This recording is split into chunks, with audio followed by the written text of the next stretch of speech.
Hey everybody, welcome to another episode of the Teal Teardown Hockey Podcast, where we're here to tear into the games, stories, and rumors for the San Jose Sharks. My name is Dave, and I want to thank you for listening to me wherever you are listening from. I appreciate you being here. Now, what a week it's been for the San Jose Sharks. The beginning of the season has been, to say the least, pretty underwhelming considering we even expected the Sharks to be bottom feeders this year. They started the season 0-8-1, but in this last week they went 3-1. They won 3 of their games against some teams that we thought were much better than the Sharks, but they held their own and they just look a lot more confident out there, especially Will Smith, who we'll talk about later with getting the monkey off his back. He scored 2 goals against Chicago Blackhawks, and since then he actually does have a lot more of a looser look to him. Mario Ferrero's looked very good too. He looks a lot more confident. I mean, he's been underrated this whole time where when the Sharks were bad, he was always just a steady presence. There was a couple of mistakes. You could say it was either him or Ruda, but he's out there blocking a lot of shots, doing what he's known for. The Sharks are just looking a lot better out there. They're finishing their passes. They look much crisper. They're finally being aggressive when they're defending instead of just turtling in and collapsing way too tight. There are still moments where they are doing that. They're still figuring things out, but they are miles better than they were in the first 10 games of the season. So anyways, let's just dive into the stats and talk about specifically how good things are going. So I just looked at the advanced stats, the expected goals 5-on-5, and not a surprise, the top 3 out of the 4 guys are the top line of Eklund, Granlund, and Toffoli. Eklund has an expected goals for of 2.7, and Granlund and Toffoli have the same at 2.3. Luke Cunnin, surprisingly, is second with 2.6. Now, he's a guy that you would kind of say that he's not really, he's not dynamic out there. He's not like flashy the way Eklund or Toffoli is, but he's been a real solid, steady presence as a second-line winger, and he actually fit into the third line as well. He actually made a really sweet pass for Will Smith's first goal as well. It's really cool to see the advanced stats are backing him up because the eye test would say he's kind of a boring player and you wouldn't think much of him, but he's been pretty good. As who rounds out the 4th and 5th, Goodrow and Zetterlund. Goodrow has 2.3 expected goals for, and Zetterlund's 1.9. As the ones we can see at the bottom, Cardwell is still figuring things out, as is Will Smith. Will Smith's 0.7, and Ethan Cardwell 0.4. Young kids, I wouldn't worry too much about it, but the stats overall look pretty good. In terms of the points, Granlund, Toffoli, and Eklund, that top line is obviously generating the most. Granlund is having a killer season. He has 14 points in 13 games. He's scoring some pretty big goals out there. He's got a really good shot that I didn't really know about until, I guess, this year because he's really standing out a lot more. Toffoli second place with 6 goals, 5 assists, and 11 points. And William Eklund has 2 goals, 7 assists, and 9 points. He's really the driver of that team. He's got so much energy. He skates around like Toffoli does as well, but Eklund just looks like he's more of an unstoppable force. 4th place, Jacob Wallman has 1 goal, 8 assists, and 9 points. Obviously, he jumped up after an incredible week for him. We're going to talk more about him and how great he's been. When we talk about the games, he's got big game-by-game breakdown. He's one of those players that really stood out in all the games. He had 6 points in 2 games, 3 against Utah and 3 against LA.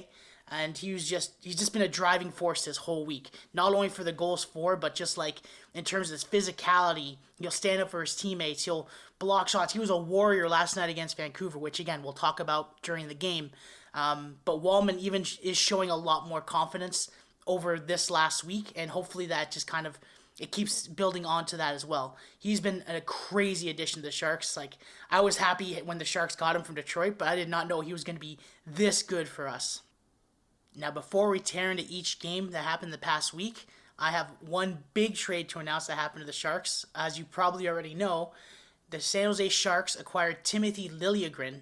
Now, that is Liljegren. I know Randy Hahn's saying Liljegren, but he was a Leaf for a long time, and that's kind of how they pronounce it. So until it's confirmed, I'm going to stick with Liljegren as his name. The Sharks got Timothy Liljegren from the Toronto Maple Leafs, and they traded Matt Benning, a 3rd-round pick from 2025, and a 6th-round pick in 2026. Now, the 3rd-round pick is actually from the trade the Sharks made with Edmonton in this offseason with Ceci, and it's not even Edmonton's actual pick, it's Colorado's pick. So It's kind of a farther down pick anyway. It doesn't affect the Sharks too much this year. And that 6th-round pick is next year, and it's really far down in the draft. So really, the Sharks got a pretty good player for not almost nothing. Matt Benning was a pretty good player for the Sharks, but he's more of a puck-moving defenseman. He's young. He fits the Sharks' window. But on top of that, what I like about him is that the Sharks obviously don't have this kind of a puck mover that they need, and he kind of fills that role. And because he's about 25 years old, he kind of is a stopgap for what I see as Luca Cagnoni's spot. And if it works out well, the best case scenario, Sharks keep him, and he's just another great puck-moving defenseman. Worst case, Sharks keep him for the 2 years of that contract they have him, and when Cagnoni's ready, he kind of takes over that spot. And even then, it doesn't hurt to have 2 puck-moving defensemen. He has a lot of upside in terms of that.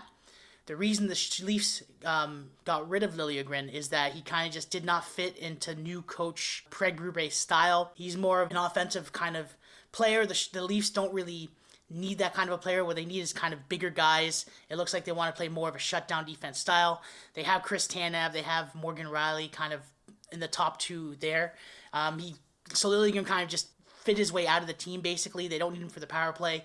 And he is known to have a lot of mental gaps in terms of defense.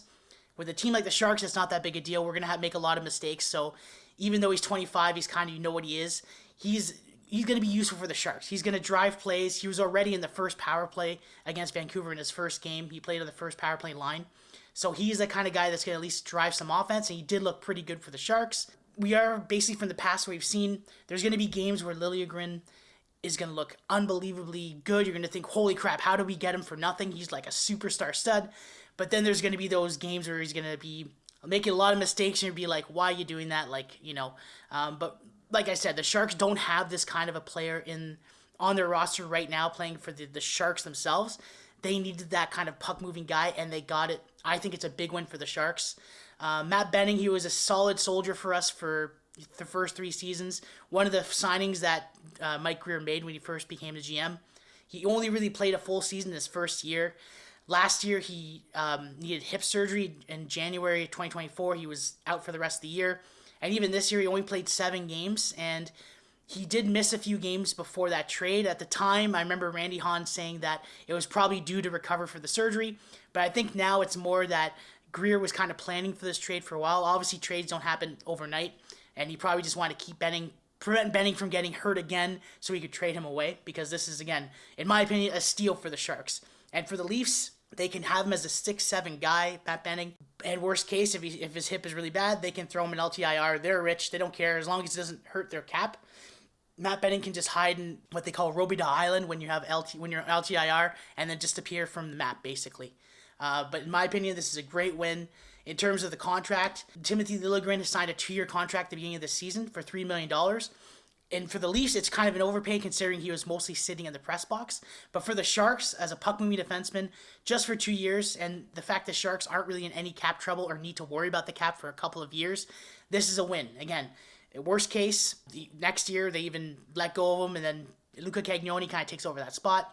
And maybe you even trade him at the end of the trade deadline next year. Trade Liljegren, not Cagnoni, and get something for him, or you keep him long-term. Best case, he's actually fits really well. You keep him, and then you have him and Cagnoni as 2 potential options as puck-moving defensemen, and now you have 2 threats on the Sharks coming towards the future.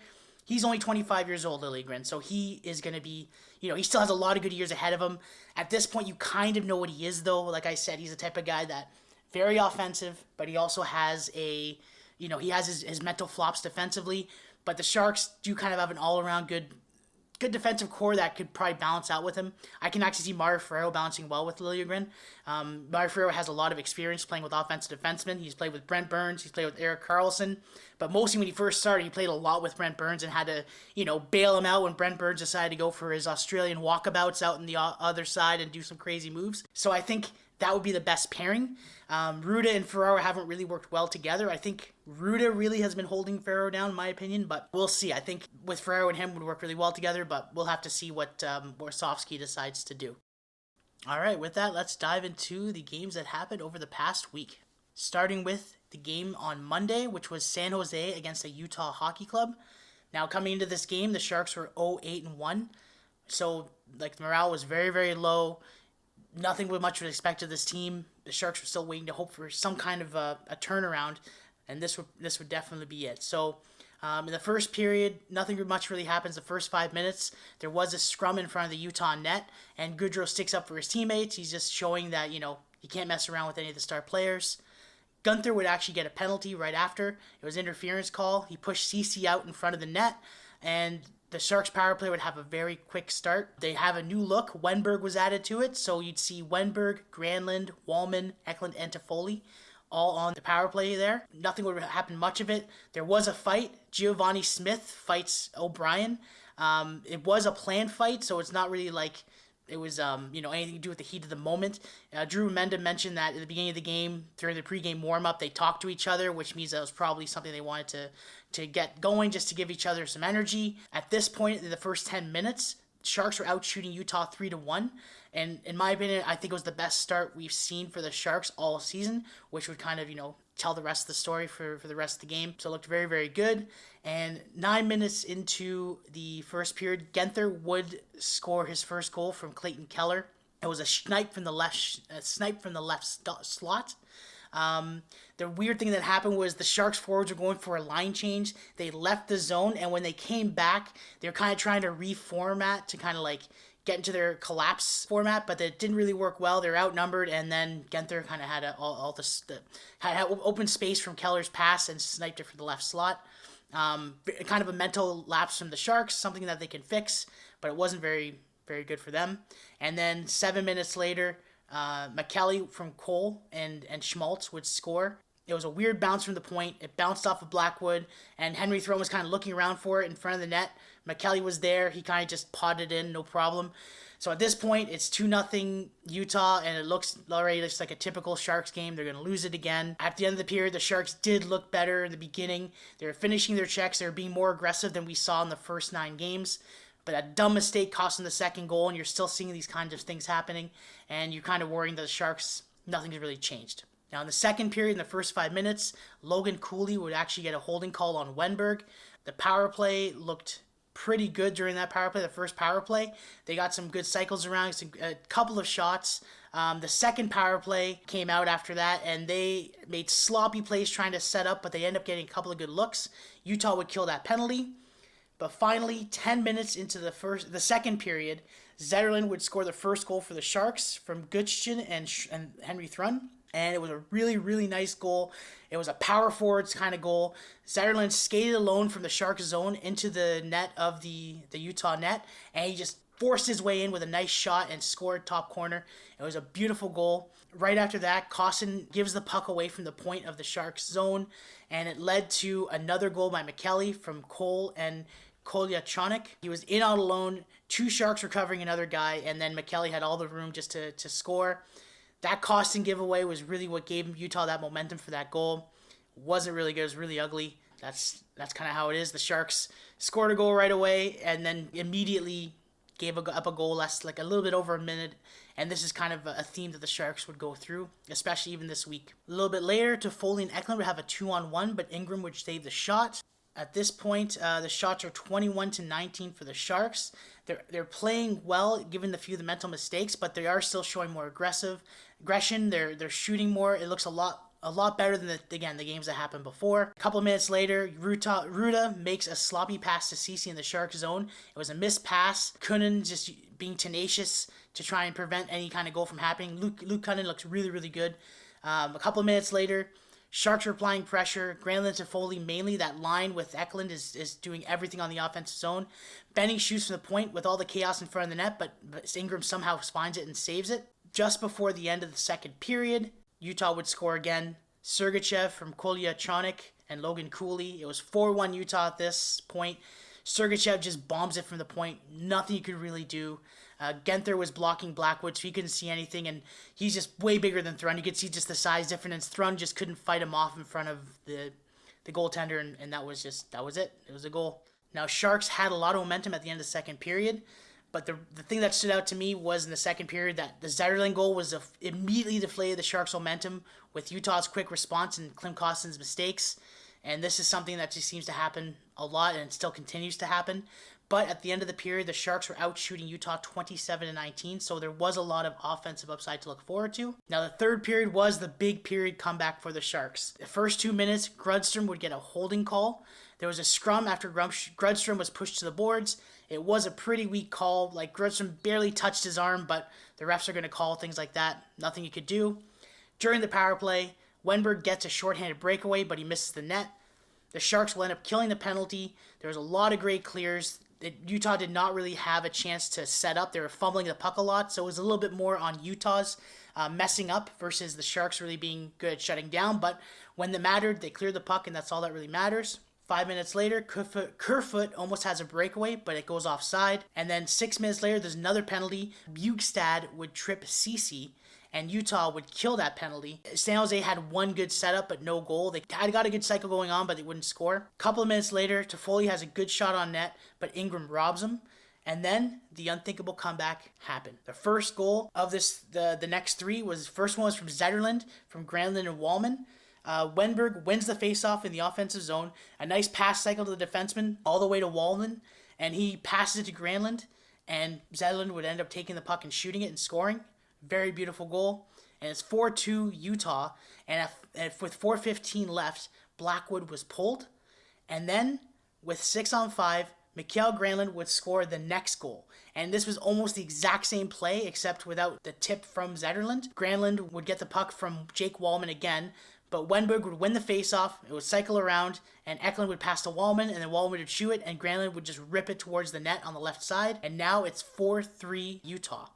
At this point, San Jose calls a timeout, and then after the timeout, Toffoli would score another goal. Wenberg wins the third faceoff in a row, and it was an odd bounce from the point shot. Toffoli has an open net, and with a little deke, and he kind of scores the net. So now the game is tied 4-4. And this is a huge comeback for the Sharks. In about a minute and 30 seconds, the Sharks went from being down 4-1 to tying the game. Now, near the end of the game, Zetterlund tries to center the puck backdoor to Granlund, but he can't get it. If Granlund was a right-handed player, he would have probably caught it, but unfortunately, he had a left-handed stick, so it was just he awkwardly fumbled the puck over him and he couldn't catch it. In the last 30 seconds, Wenberg has a good look, but it's blocked by a Utah player, and that would end the regulation time, and we would go to overtime. So, in the first 30 seconds, Utah is having trouble getting onside, almost like the way their power play worked earlier. They keep the puck, but they can't get anything set up. A minute and 20 into the overtime period, Kesselring would hook Granlund on a play where Eklund, Granlund, and Wallman were cycling the puck nicely, but Kesselring kind of just didn't use his feet, did a lazy thing, and used his stick instead, and he got caught for it. So now it's 4-on-3 power play for the San Jose Sharks, and a minute and 30 into the game, and Wenberg would score from Granlund and Toffoli. It's a fitting end because Wenberg had such a great third period in terms of winning those big, huge faceoffs for the Sharks to tie everything up. So the fact that he scored it was a nice fit to the game. Sharks end up winning 5-4, an insane comeback that I can't remember in the regular season in a couple of years, but the only bigger one I can think of in recent history was the Vegas one in the playoffs back in 2019. So this was a huge, huge win for the Sharks. The confidence was kind of building up, you could tell. They looked very, very good. They still had a couple of mental mistakes. Utah also had some mistakes that the Sharks capitalized on. But overall, there was a huge improvements for this team, and that comeback really helped build their confidence moving forward for the rest of the week. And now just a quick overview of the game stats. The Sharks outshot Utah 46-23. In terms of faceoffs, Utah did do better. They had 54.2% versus the Sharks 45.8%. But the Sharks, actually, the biggest thing about them was they weren't in the box as much as Utah was. They had 4 power plays and scored on one of them, while Utah only had 2 power plays and got nothing out of it. So when the Sharks aren't in the box as much as they normally are, they have better chances to win. Go figure. In terms of hits, the Sharks out-hit Utah, which is surprising. They out-hit them 29-21, considering Sharks did seem to have more possession on the game, and usually when you have more possession, you're the one getting hit more. But the Sharks are just much more aggressive this game. You could see with stuff like that. In terms of block shots, Utah blocked 18 shots, Sharks blocked 14. The Sharks had fewer giveaways and more takeaways than Utah, with Utah giving away the puck 16 times, the Sharks only 9. And in terms of takeaways, the Sharks had only 6, and Utah had only 4 takeaways. So the Sharks played much, much better. Definitely their best game of the year, maybe compared to the first game. But Sharks finally get the monkey off their back with their first win, and they'll see Utah again on December 4th. And as of right now, the Sharks would be buzzing and going into game number 2 of the week against the LA Kings. All right, let's get on to game 2 of the week. On Tuesday, the LA Kings would be in the Shark Tank. And just a few pregame notes. This would be Vanecek trying to look for his first win of the season. He was 0-4 coming into the game with 4 goals against average and a .869 save percentage. Fiala was healthy scratch from the game because he missed a team meeting for LA. And another big thing to note was Ethan Cardwell was making his NHL debut for the San Jose Sharks. He was being rewarded for being pretty much the hardest working Barracuda player, which means a lot considering the Barracuda are a wagon this year. He's not like dominating in points or anything like that, but he's the type of guy that works hard, finishes his checks, he makes all the smart plays, and he ends up getting a nice little promotion. He's the type of guy that honestly would fit in a nice 4th line role or a 3rd line role for the Sharks in the future, so he slotted in the 4th line to see what he can do. First period, Sharks would pressure early, and to the point where Toffoli would draw a penalty against Gavrikov, who trips him, and there was just a lot of great pressure from the Sharks that would draw that. During the power play, the Sharks are setting up nicely and showing a lot of great pressure from the power play 1 unit, but the Kings would kill that penalty. 3 minutes later, the Kings would get another penalty. Byfield would hook Granlund, and Toffoli would pass to a wide-open Eklund. He misses the shot with a top corner attempt. That was really the only good chance on that power play for the Sharks. Ellie would eventually kill a penalty. But in the first 8 minutes of the game, the Sharks are looking confident. They're playing really great. The passing is crisp. They're supporting each other defensively. Like when the puck turns over the other way, everyone's committing to go back and play defensively in a smart positional way. Everything just looks a lot more cohesive for the Sharks. Now, 11 minutes in, the Sharks are pressuring the Kings with great cycling and getting a lot of good chances to the point where the Sharks are looking good, but in the end, Cunnin would get a penalty. He would board Rasmus Andersson about 11 minutes and 47 seconds into the game. It was a pretty dumb move, kind of hit him from behind. There is a scrum after the whistle. The Kings are kind of standing up for him, obviously. A very dangerous play by Cunnin. He would go to the box, and during that power play for the Kings, Eklund would have a shorthanded chance, but it would be saved by Riddick. As the power play dwindled down, San Jose would get another penalty, 1 minute and, almost 2 minutes into that penalty, basically. Goodrow picks off a dump on the Sharks' blue line. He takes it down the ice. He has a little bit of a chance. San Jose would kill both penalties. They weren't allowing the Kings to get some clean entries into the Sharks' zone, which was very nice to see. And basically, every time that the Kings would try and do something, the Sharks would catch it, dump it down, and the Kings wouldn't make anything of any of those chances. So at the end of the first period, basically it's still 0-0. The Kings are looking pretty, like they're still being aggressive and trying to get good chances, but the Sharks are playing like a really good team. You could tell that the passing is crisp. They're playing like a whole unit. They know their positions. They play defense very, very well. Everyone's putting 100% effort in. The PK looked really great considering there were a couple of dumb penalties, but at least the PK would bail these guys out. They were stifling Kings rushes, and yeah, there was a couple of good chances in the Kings zone when the Sharks had them there. Unfortunately, nothing could come of it, but a lot of great things looking forward to. Now, to start the second period, Kings would get some chances in the San Jose Sharks zone. The Sharks would be clearing the puck, holding them off, but the Kings kept coming back and swarming.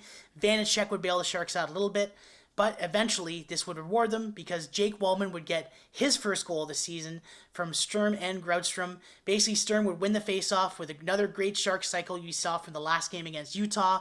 Wallman would get the puck and just bomb it from the point with all the traffic in front. Top corner, absolute beautiful goal. And the Sharks are the first ones to get on the board there. Not even a couple of minutes later, the Kings would tie it up again. And it would be Akil Thomas from Brent Clark and Trevor Moore. And basically, Clark walks in on the slot, gets an easy shot on Vanecek. Vanecek would make the first save, but then Thomas would get his own rebound and score. Mental mistake there. Someone didn't get their man there, and he ended up taking advantage of that. So now the Kings have all the momentum, but Vanecek is shutting the door. He's looking good this whole game, just making the saves that he needs to make. The Sharks are looking a little bit nervous. They're collapsing too tight in front of Vanecek again and not being aggressive and trying to stop the Kings from making any pretty crazy plays. But Vanecek would bail them out. There is a scary moment about 6 minutes into the game where Sturm would take a tumble onto the ice, his face is on the ground, and a Kings player's leg almost grazes, their skate almost grazes his face.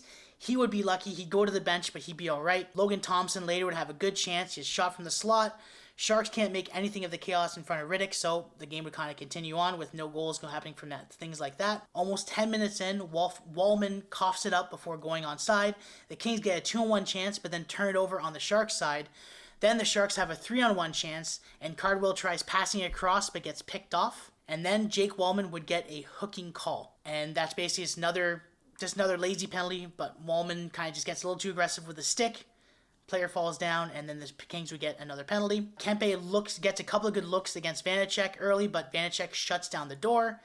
During this power play, Kings were cycling the puck very well, but San Jose is doing a great job at actually stifling it down and not making any good chances come out of it. But less than a minute in, Thomas would actually slash CC, so that would kill the Kings power play, bring it down to 4-on-4.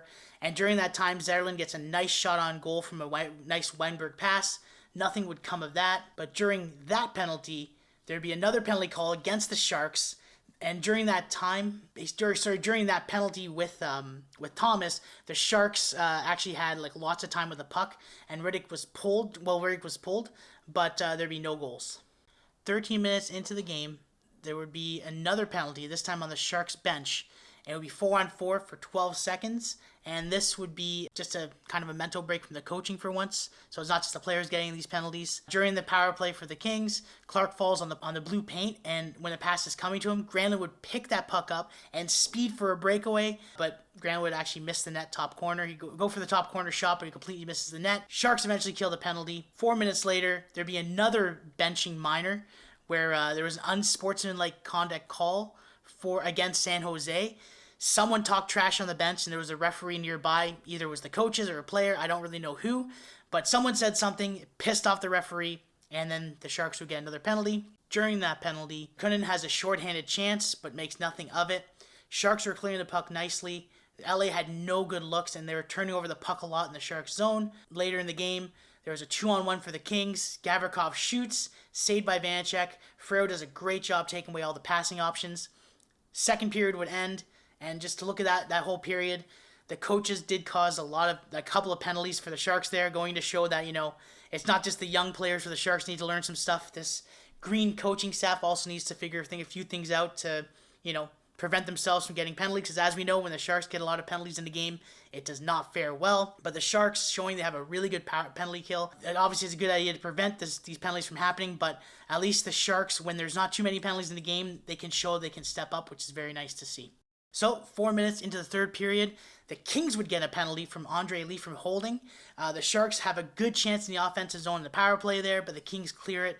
The Sharks can't get a power play set up cleanly in the Kings zone. The Kings kept clearing it, and they would end up killing the penalty there. 6 minutes in, Riddick makes a save against a huge Weinberg shot, and then Gutschin would also have a wide open net, but he can't put it away. And immediately after that play, Fabian Zetterlund would get his 6th goal of the season from Weinberg and Wallman. It was an absolute beautiful snipe. The whole setup was just beautiful, where basically the puck flips over to Weinberg in the neutral zone by the walls. He would just one-touch tip it into the middle of the ice as Zetterlund speeds towards the middle. He picks it up, goes all the way to the offensive zone, and just snipes it from the top of the slot. And it was just an absolute beauty. Another just power forward snipe shot. No one could catch up to him, and then it would be 2-1 Sharks. Right after that, there was a nice pass from Cardwell behind the net to Grunstrom, but Riddick would save it. And then immediately after, just like we've seen time and time again, the Sharks would give up another goal right after they scored one. This would be Alex Lafreniere's 5th goal of the season, pass from Warren Foegele. And basically the Sharks are kind of focused on all the players the Kings players on the half wall. They're battling the puck near the bottom with Foegele. 2 guys are on him, and Alex Lafreniere is by himself in front of Vanecek. Foegele would backhand pass to Lafreniere. Easy goal for him. Just another mental mistake from the Sharks where someone isn't covering the right man, and now it's tied 2-2. Just after that, Trevor Lewis has a breakaway chance. He fumbles and can't get a good shot with all that speed. After this goal, the Kings are showing a lot of energy. They're building a lot of momentum with Moore's chance and everything, but he fell in front of Vanacek and nothing would come of that. But right after that, Toffoli would score a goal from Jake Wallman, making it 3-2 Sharks. Wallman basically set up the play with a great hit to keep the puck onside and get possession, and then he would shoot it to Toffoli, who catches it and kind of just lifts it backhand and goes right, tucks it behind Riddick and gets a beautiful goal. And now it's 3-2 San Jose with about 5 minutes left in the period. Now, I wanted to make a note that how good Cardwell was playing in this game. Like, he wasn't really making any, standout offensive plays, but he was making these smart ones. And this is something that I wanted to just point out during the last 4 minutes of the game. The Sharks were making a line change. He was kind of by himself, far away from the bench to make a change. You could tell he was tired, and there was 3 Kings kind of surrounding him on their defensive zone. And what he does is, instead of fumbling the puck or trying to take it down himself, he would kind of wait a little bit to buy some time and then dump the puck far to the left side, so the Kings would have to go and get it to give himself a chance to make a line change and to get the other Sharks to kind of set up their formation. And this is just something that I've noticed that during the game with Will Smith, a similar thing happened. But you could tell with his lack of experience, if you want to say that, he was a lot more nervous with what to do, and he was kind of fumbling the puck, and he kind of tried to take it himself before messing it up and then just dumping it. So just wanted to point out just that, it's a very mature move that Cardwell made right there, and that you could tell that he has what it takes intelligence-wise to be in the show. So with a minute and 50 left, Riddick is pulled, and Willenberg has a good look at the empty net, but he misses. But 39 seconds left of the game, Eklund would actually get the puck from Cunnin and Ferrero and skate all the way to the left side, has an open net, shoots it in, absolute beauty. Basically, the assist from Ferrero was from blocking an LA shot in the San Jose zone. Cunnin would pick up that block shot, pass it to an Eklund that just streaked down and scored an empty net. Absolute beauty, and just to see Ferrero doing what he does best, blocking shots and getting an assist for it, it's just peak Ferrero, basically. The guy's a beauty. And with 11.7 seconds left after all this, Cardwell worshipping I've been doing, he would get a holding call. Rookie mistake, but with 11.7 seconds left, it's a mistake he can eat and not really have to, dwell on it, because the Sharks would end up winning 4-2. Great game from the Sharks. Now the Sharks have, back-to-back wins. They actually have a winning streak going on in the season. It looked very, very good. The whole game, they looked very, very good. They had a majority of chances except for the second period. The first line continues to dominate. The Eklund, Toffoli, and Granlund line just looks amazing against anybody else. Wallman had another monster game. 3 points in that game with 1 goal with that beautiful bomb from the point. And that would make his back-to-back games. He had 6 points in 2 games. The team is just looking a lot more confident now after that first win, and after this win, they're only going to build up on that. And now, one cool stat to note about Wallman, he's now only one of 4 active defensemen with back-to-back 3-point games. The other active defensemen to have these kinds of games were former Shark Erik Karlsson, Alex Pietrangelo, and Chris Letang. So he's with some pretty hallowed company up there. Just a really cool thing to see, and just it's so awesome to see Jake Wallman performing like this. It's hard to believe we got him for basically nothing, and he has been the best defenseman on the Sharks, hands down, without any question. He does everything. He can score. He makes some beautiful, smart passes. He's tough.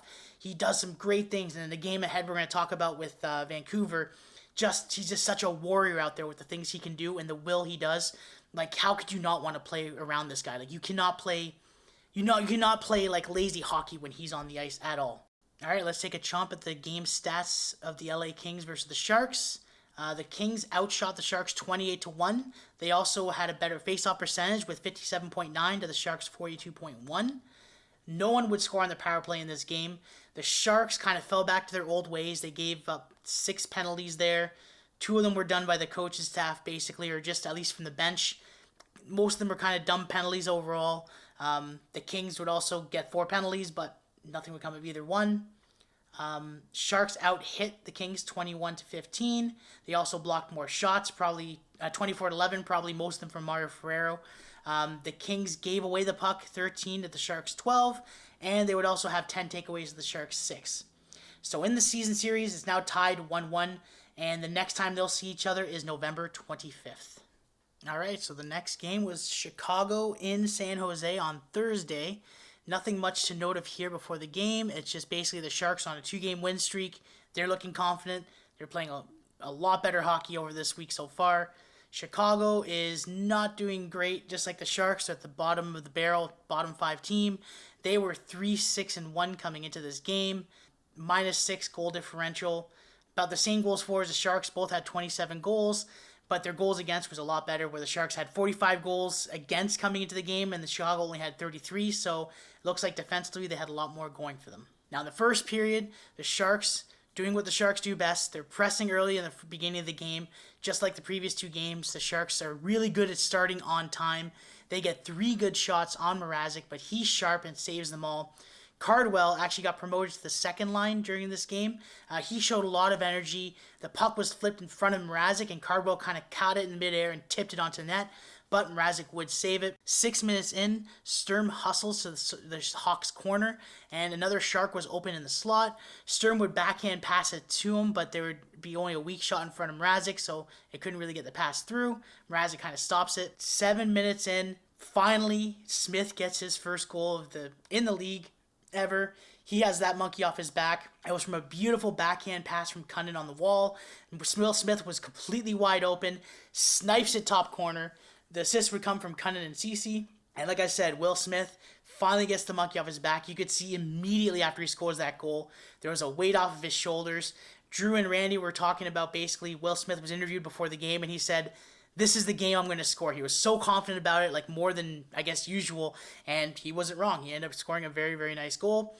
But credit to Cunnin, he was battling 2 Chicago guys against the wall and just did this quick backhand pass and had Smith wide open, which was awesome to see. Unfortunately, tell me if you heard this before, less than 2 minutes in, Donato would respond for Chicago and score a goal from a pass from Mikheyev and Murphy, would basically tie it 1-1. Basically, it was a bunch of crazy bounces, and Donato would catch it and snipe it as it fell down. Same issues happened again, basically. The Sharks would score right away, not even get a chance to build any momentum off of that goal, and then so the other team would respond really quickly. They really got to work on that. Other things to note after that goal, Jake Wallman looked so confident out there after his 6 points in the previous 2 games. Fakes a shot, dangles around the Chicago Blackhawks forward while he's trying to apply pressure, and then he rips the puck. Just, it's cool to see that your best defenseman has that kind of confidence and he can pull that kind of stuff off. Not that I want to do that all the time, because then people eventually, catch on to that. But the fact he pulled that off after that, his nice 6-point games in the previous 2 games, that was very nice to see. Right after that, Bertuzzi would score from Murphy and Taylor Hall. Basically, the Sharks lose the faceoff in their zone. Bertuzzi's in the front of the net. Ferrero tries to push him out of the way, tries to box him out, but Bertuzzi would end up just using his power forward ability and just force that puck into the net. Nothing he could do. It's now 2-1 Chicago. About 10 minutes in, Granlund has a chance to tuck the puck in behind Mrazek from the left side of the net, but he ends up hitting the post. And nothing more to note in the end of the first period. It would end 2-1 Chicago.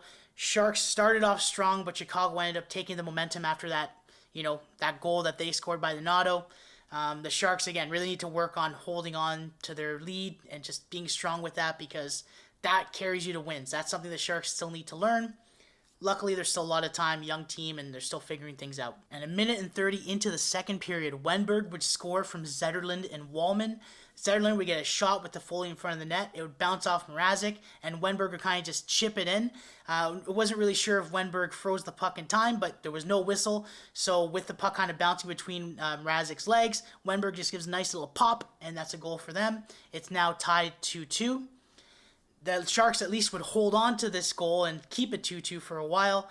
A little bit later, Ceci would sloppily try to chip the puck out of the Sharks zone and fail. Chicago would get a shot, but Toffoli would bail Ceci out and dump the puck out. I just wanted to note too, Toffoli was everywhere in this game, offensively and defensively. He was just buzzing around, which was awesome to see when your best player is being able to do that. 7 minutes in, Thrun would high stick Bertuzzi. Sharks would kill that penalty. And then 9 minutes and 16 seconds in, Craig Smith would high stick Thrun, and during that power play, Eklund has a nice chance to the left of Mrazek. It looks like the puck goes in, but it hits the post from a weird angle, and it ends up leading to Will Smith scoring unassisted. It was a beautiful snipe from the hash marks, and the Sharks tank was just buzzing after that goal.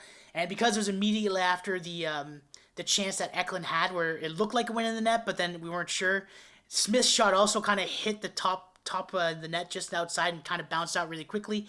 For a quick second, no one was sure, so no one really celebrated the goal, but it did count. Smith would now have his second goal of the game and in his career, And you could tell he was feeling good. He was trying to, play it cool after that next second goal, trying to look like a professional. But, he was you could tell he was very, very happy that finally, happened there too. And like I said before, immediately after that, the Sharks tank was buzzing. And Smith was actually now one of the youngest Sharks players with a 2-goal game since Patrick Marleau in March 17th, 1999. And probably Celebrini will take that record later this season. Nothing against Will Smith, but Celebrini is a special player. I can definitely see him doing that later this season. Knock on wood. Let's see him come back healthy first, and we'll go from there. 15 minutes in, with about 4 minutes 52 seconds left in the second period, Blackwood robbed Chicago in a point-blank shot. The Hawks are pressing hard, but the Sharks are holding them off. This would kind of roll over into the third period, where the Chicago was all over the Sharks, but the Sharks are holding them off completely. At the end of the period, the Sharks looked very, very strong. But once they scored, like I said before, Sharks were really pressing hard, but the Chicago was pressing hard against the Sharks, but the Sharks were playing great defense and holding them off, and Blackwood was completely stalled. He stood in his head for so many shots against, and after the goals were scored, Smith looked like a completely different player. He played much looser. He looked like the floodgates are opening for Smith, and I like to see moving forward that, he scores in more a consistent pace. So into the third period, Chicago was all over the Sharks again, but the Sharks show great teamwork by collapsing, but not as tightly in front of the net like they were with the Kings in Utah. They were nice and separated around, covering the guys and being still a little bit aggressive, but still, collapsing the right way that Wersofsky wants to play. Thompson blocks a shot. It looks like it hurts, but he would get up and he'd be fine. Blackwood absolutely robbed Chicago in some shots. And things the Sharks were kind of holding on, but things were looking very good for them. 10 minutes in, Toffoli would get a hooking call on Gurashev. Sharks would kill the penalty. But this is the point when Wallman blocks a shot and a lot of block shots on the penalty kill. Wallman's looking like a warrior. It looks like Ferraro's not the only one who's going to be going home with bruises all the time from blocking shots. It was good to see that he's doing that. Blackwood made some amazing saves during that penalty kill, and it was the best Sharks period. So with 2 minutes 25 seconds left, Blackwood makes 2 big saves in front of him, and with a minute and 19 seconds left, Zetterlund gets a Liljegren penalty for flipping the puck over the glass in the defensive zone. You can see by the faces, Sharks and fans and players, their bunch were clenched after this, because we're used to seeing the Sharks end up coughing up a lead, losing the game. The Hawks would call a timeout. Mrazek's on the bench. It's 6-on-4. And Blackwood makes huge saves. The Sharks hold them off, but the biggest one was Connor Bedard trying to get a shot with the last 10 seconds left. Blackwood makes a huge save, robbing him. Bedard looked so good in this game. He was buzzing around. He had a couple of good chances, but nothing really that were like too dangerous, but you could see, his skill. So Sharks would end up winning 3-2, getting the Sharks on a 3-game win streak, which is probably unheard of last week. So now they're 3-7-2 at the end of that game. Sharks had a great first period and a great start to the second, but after they kind of choked that 2-1 lead, Chicago kind of that 1-0 lead, Chicago kind of pressed hard, made it 2-1, and then the Sharks went up making it 3-2, and then Chicago completely pressed over them, but Blackwood would stay on his head. He was incredible. The Sharks played pretty good defensively, minus a couple of mistakes, but overall the Sharks did a really good job at holding on to the lead and winning. These are the kind of games that, they still need to get better at that, but if you're able to hold on to leads that are tight like this, you're going to be a winner. These are the kind of games that you need to win the playoffs, where you can't just completely try and keep everything open for the offense. You got to be able to play defense, and they show they could do that, but with the great goaltending of Blackwood, that did help a lot. But overall, with the biggest thing to note was Smith having his 2 goals. It takes the pressure off his shoulders. You can hope that he's going to take off after this. All right, just looking at the overall game stats here, the shots were even, 29 apiece. The Sharks actually had a way better face-off percentage, 61% to Chicago's 39%.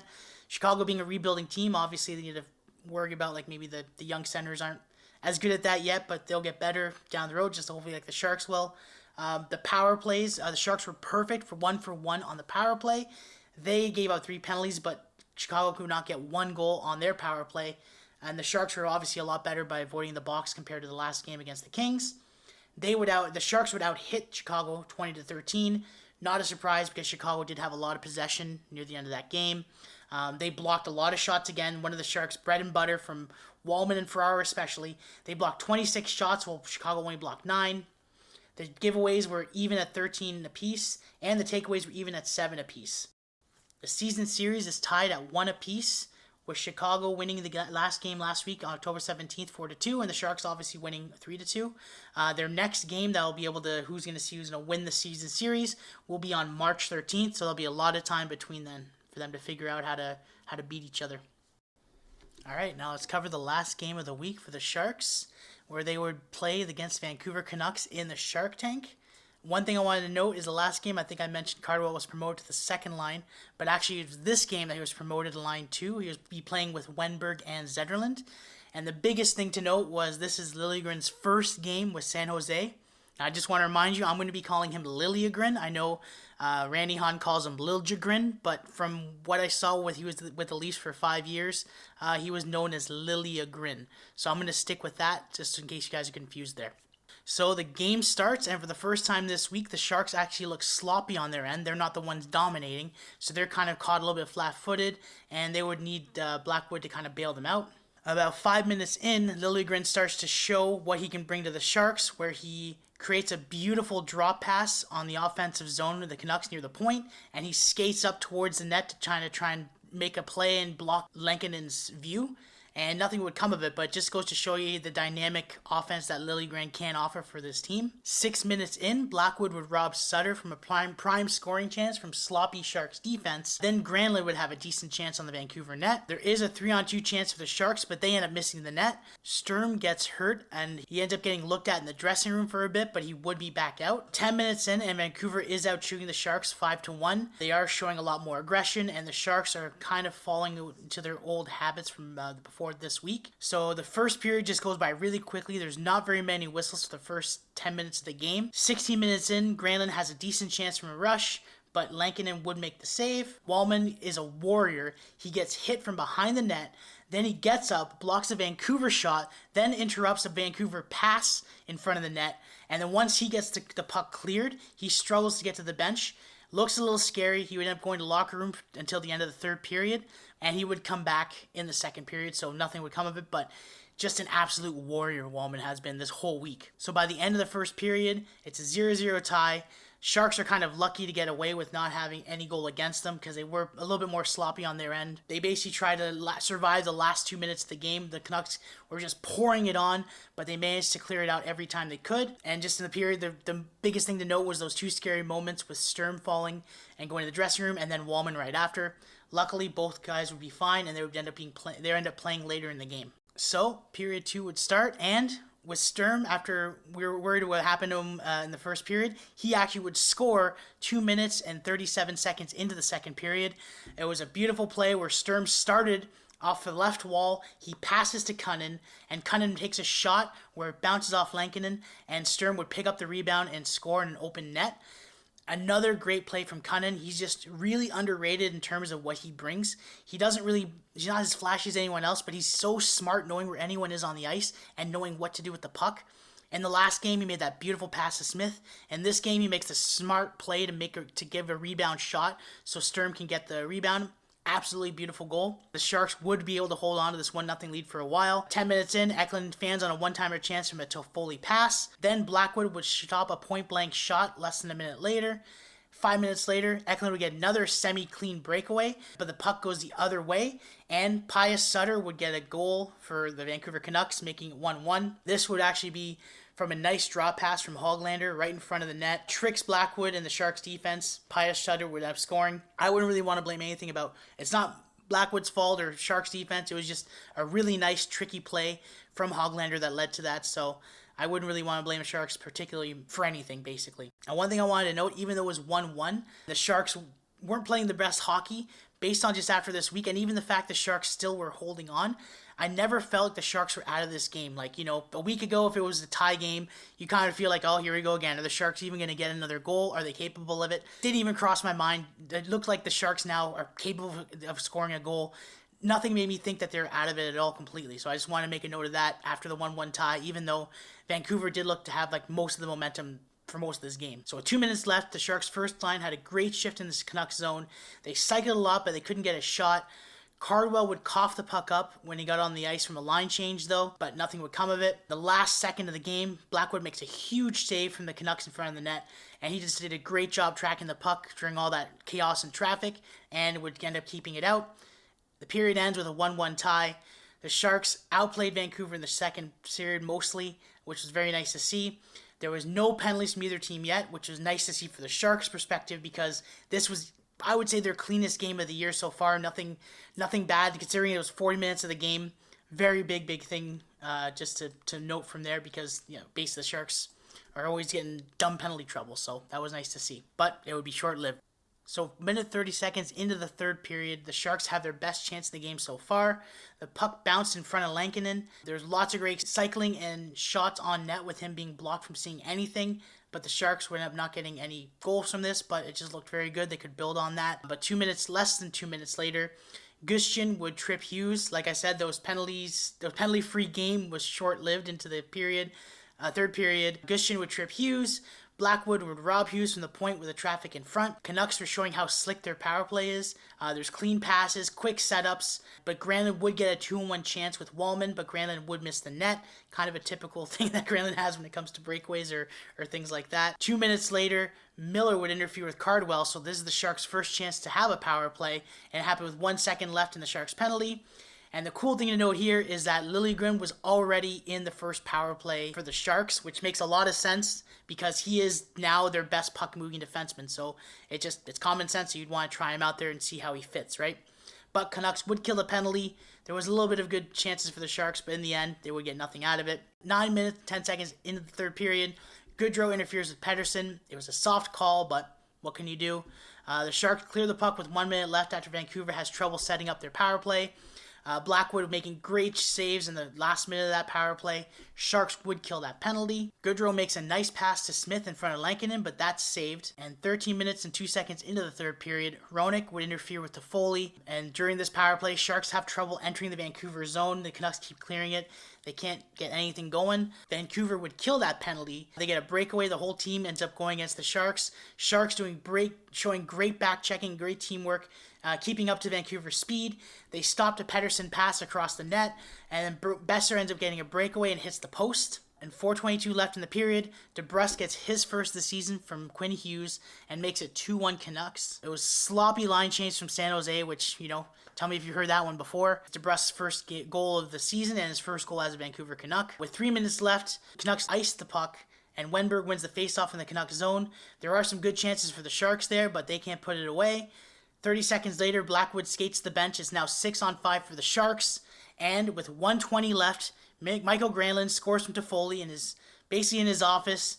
Top hash marks on the left side. Beautiful snipe, makes it 2-2.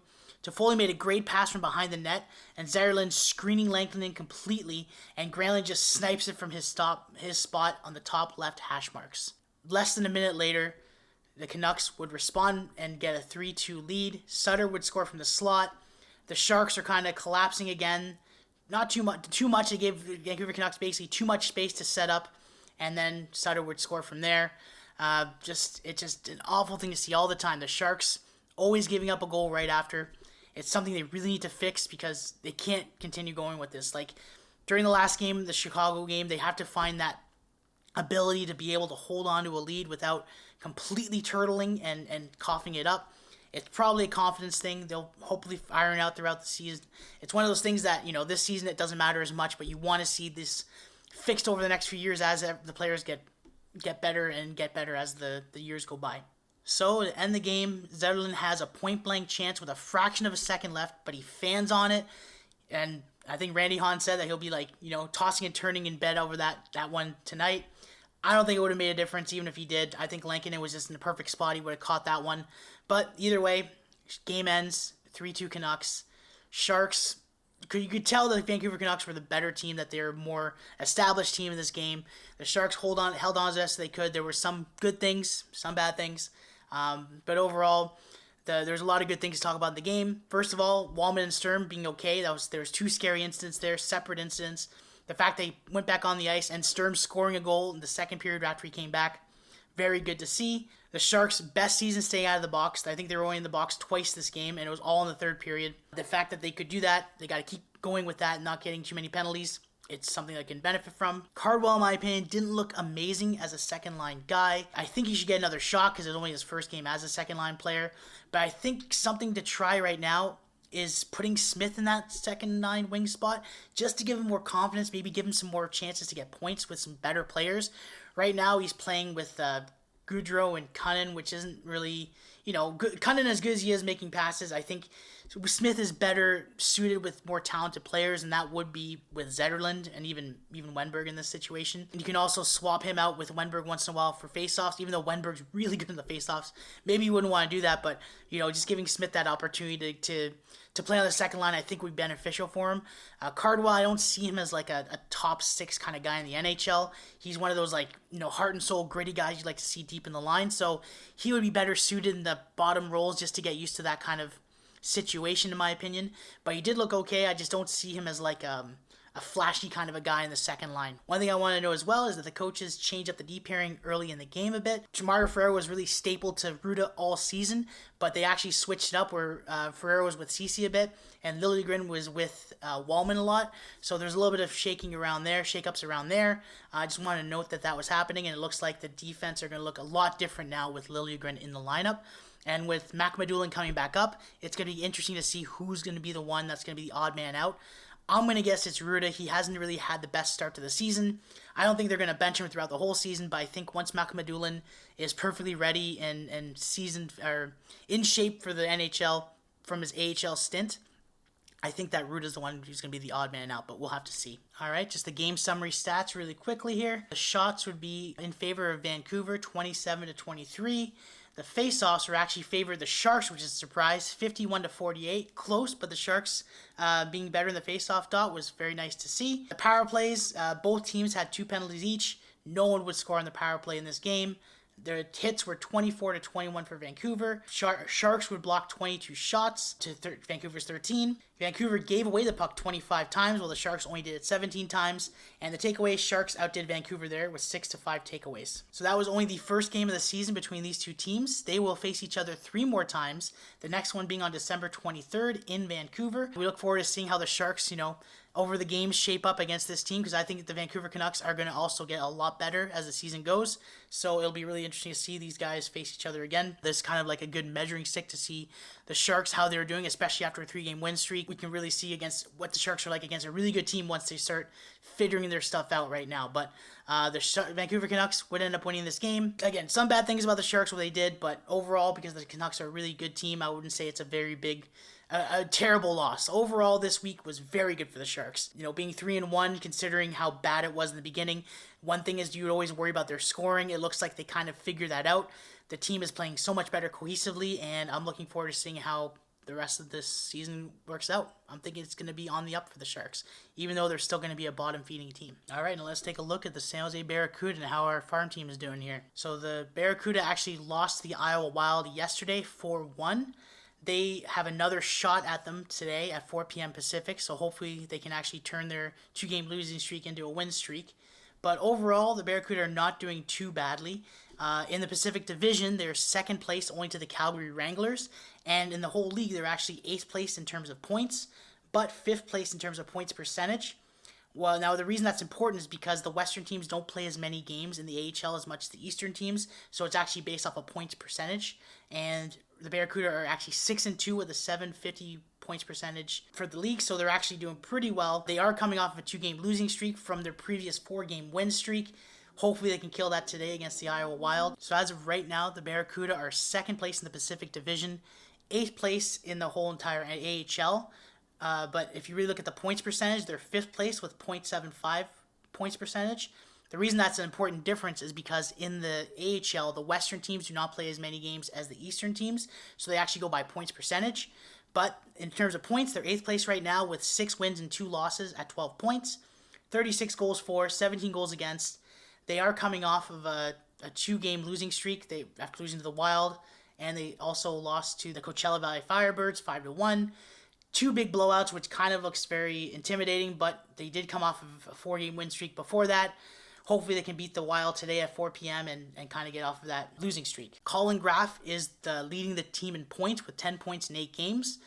Luca Cagnoni, who's been an absolute star for the Sharks defense, or the Barracuda's defense. He has 8 points in 8 games, 4 goals, 4 assists, and I look forward to seeing how he's going to build out into eventually becoming one of the Sharks' offensive guys, hopefully down the road. He's looking great. Followed by Philip Biestet with 7 points in 8 games, and Podorowski with 7 points in 8 games as well. They both have 3 goals and 4 assists. The team is kind of evens out after that with a lot of team players with 6 points and 5 points. I mean, Anthony Vincent, Donovan Huell, Cardwell, before he got called up, he had 5 points in 6 games. This team is a wagon. It's love to see what they can do in the future. Askarov has played 6 games already. He has 5 wins with 1 loss. His loss coming from yesterday's game. He's looking really, really good. This team is, like I said, they're a wagon. They're good to see that they're doing very well. So looking towards the future for the Barracuda, their schedule, I was actually wrong. They played against Iowa 4 p.m. Pacific yesterday. They'll be playing Iowa today at 1 p.m. Pacific. And then they will not play all the way until Saturday against the Colorado Eagles at 6 p.m. and then Sunday again at 3 p.m. against Colorado. Barracuda have a chance to kind of regroup after today. If they lose, hopefully they'll win and start, have a whole week so they're not weighing on their shoulders a 3-game losing streak. As for the Sharks' schedule, it's going to be a light week for them. They only have 2 games at home, followed by a long road trip starting with the East Coast. So the Sharks actually will be playing 4 games a week for the rest of the month. So looking like it's going to be very heavy. They're should enjoy this time right now in San Jose just to take a little bit of a breather. Probably iron out some stuff during practice. They play Columbus on the 5th at 7:30. And then on Thursday on the 7th, they'll play the Minnesota Wild at 7:30 as well. Hopefully the Sharks can build on something and maybe get a couple of wins here, which would be nice, before going on the road against New Jersey on the 10th next Sunday. So just taking a look at the teams this week and what they're looking like. Columbus is 5-5-1. They have 11 points. They have 39 goals for and 38 goals against. Their best player this year has been Kirill Marchenko. He's got 12 points in 11 games. Also, Sean Monahan has 11 points in 11 games. He's their best goal scorer with 6. Zach Werenski's probably their best defenseman right now as well with 9 points. And Kevin LeBanc, just to note him, he's 6th place in points for the Columbus Blue Jackets right now. He actually has 6 points in 8 games, 1 goal, 5 assists. It's nice to see that he still has this playmaking ability there. I'm rooting for him because he's just, he's a good dude. As much as he didn't really work out well with that contract he had with the Sharks, you want to see him do well. He's a good guy. As for Minnesota, just their stats this upcoming week. So just as of right now, obviously when we play them, they'll have a game or two up to then. But right now, they played 10 games. They're 7-1. They're doing very, very well. They have 16 points. They also have 39 goals for, but 27 goals against. They're much better at keeping the puck out of the net. Their top scorers are, not surprisingly, Kirill Kaprizov with 21 points and 7 goals, 14 assists in 10 games. So he's obviously their best guy. I believe that he's like one of the only forwards with the most time on ice in the league versus everyone else is usually defensemen. The Minnesota Wild are really leaning on him to get all the offense done, which is kind of on par with the team they've always been.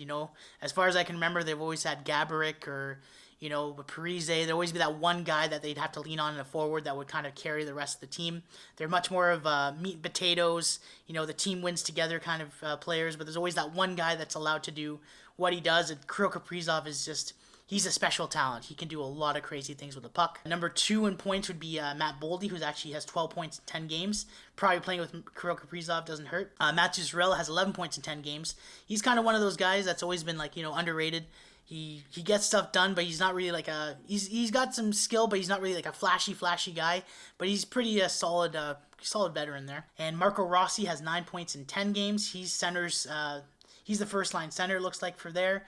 He's doing pretty well too. Again, playing with Kirill Kaprizov probably can't hurt while that happens as well. Okay, and that'll do it for another episode of the Teal Teardown Hockey Podcast. You can listen to us anywhere you get your podcast from, whether at Spotify or Amazon or Apple Podcasts, anywhere there. I'm also on YouTube and Instagram. If you want to see any memes or any updated news, you can catch me there. I appreciate you listening wherever you are. From the bottom of my heart, if you have any comments or anything like that, you want to give me some feedback, feel free to let me know, and any comments you can, whether it's Spotify or YouTube.